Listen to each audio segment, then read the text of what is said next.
Com rehabilitar les parets amb humitat per capil·laritat? Davant la presència d'humitat per capil·laritat en un mur, el tractament requereix una intervenció planificada. El primer pas és instal·lar l'equip HS221, que interromp l'ascens de la humitat. A partir de la seva posada en marxa, és aconsellable deixar assecar el mur abans d'iniciar qualsevol rehabilitació. El temps necessari varia segons el material. Menys de 4 mesos amb murs de maó o formigó i menys de 9 amb murs de tàpia. Durant aquest temps, és habitual que es produeixin esvorancs en la pintura i que el guix es degradi a causa de l'assecat. Quan el mur estigui completament sec, es procedeix al sanejament de la superfície. El primer pas consisteix a eliminar el salnitre visible, que es presenta com a eflorescències blanques.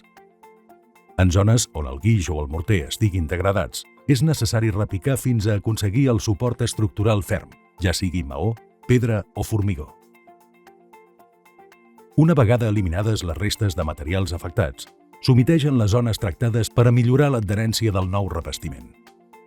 Seguidament, s'aplica morter a la calç, llançant-ho a la paret amb paleta o mitjançant sistema mecànic. S'allisa la superfície amb una regla, sense exercir pressió excessiva per no reduir la porositat del material. El gruix recomanat és d'1 a 2 centímetres. Si es desitja un acabat més fi, pot aplicar-se una fina capa addicional de morter a la calç, allisat suaument amb un remolinador d'esponja. Una vegada sec el morter, es finalitza el procés amb l'aplicació d'una pintura al silicat, una opció transpirable compatible amb sistemes antihumitat. Si és necessari començar les obres immediatament, no es pot delimitar amb precisió les zones afectades per la humitat, la qual cosa obliga a repicar fins a 30 centímetres per sobre de les zones on sí hi ha humitat i, per tant, augmentarà el cost.